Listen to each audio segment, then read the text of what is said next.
Hello, Amanda, Susanna, Melissa, Samantha, Stephanie, Tricia, Christine, Carlene, Stella, Catherine, and Sarah Lee. Now we are 2/3 of the way through the course. Thank you again for all of your excellent participation and insights in the discussion forum during week 4. Appreciate that. I especially appreciated the fact that everyone was kind of giving Kevin at least a little bit of the benefit of the doubt. There was no one who said that he should be fired or disciplined. Some of you, Sarah Lee, Stella, Carlene, Susanna, Tricia, Amanda, Melissa, and Samantha, said that it would be a good idea for Kevin to get some ethics training. And then Kathy and Christine and Stephanie were a little more reluctant to say that ethics training was the solution to this particular problem.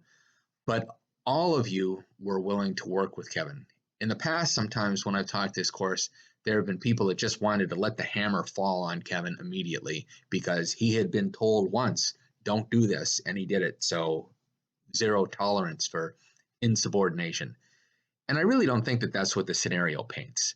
As I said in the discussion forum, the owner had said that he should cut down on this and not let people do it as much.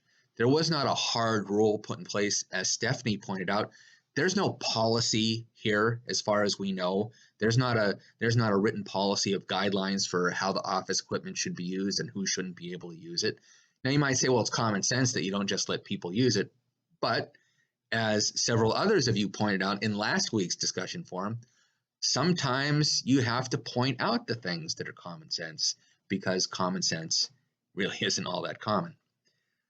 I appreciated the way Carlene put it. She said, personal investment is a huge advantage when it comes to commitment to the company. And I think that was the theme for all of us in this discussion, whether those of you who thought that ethics training would be appropriate or the smaller group of you who thought that no, ethics training isn't appropriate. The main driver was, let's invest in Kevin.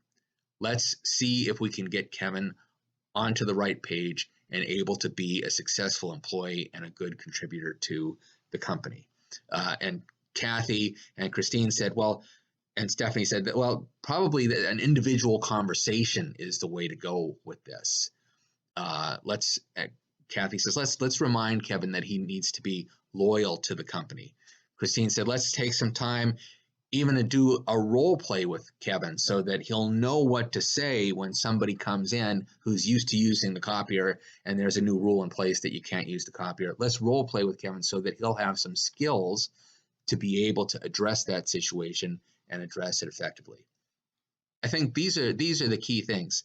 With Carlene's words, invest in our employees, as leaders, we invest in the people that we're leading to raise their level of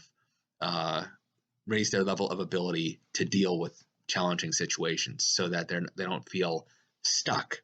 We empower them to act in better and more ethical ways. None of us really talked very much about Agent's theory of planned behavior, and I wanted to just point that out as a helpful tool when you're thinking about these things, that when we're trying to help somebody act in a more ethical way, that it is important to address their attitude, to talk about their beliefs. Their attitude and their beliefs will shape the way that they see the situation and shape the way that they'll work toward a particular outcome. Also, to address the social influence. In other words, what is the company policy? What is the company culture? How will you, as the leader, respond to a situation where Kevin continues to just let people use the office equipment? That will provide some motivation to comply with the new directive. And as I said before, we also have to give Kevin some tools so that he will be able to successfully interact with the public and not allow them to use the copier and use the phone under the new policy he doing, as Christine suggested, again, doing a little role play so that he has some words, he has some strategies for dealing with that would be a very helpful thing, and would help Kevin have the intention to act appropriately, and hopefully that would also produce the behavior according to Ashton's theory. So I encourage you to take a look at that. I think it's a very helpful framework for how we can influence as leaders, as ethical leaders, how we can influence those who are our employees, people who work with us to act in ways that are more in compliance with the ethics of the organization that we serve. So again, thank you very much for all of your great insights. I look forward to the last 2 weeks of class, and if there is any way that I can be helpful to you, please reach out to me. Thanks.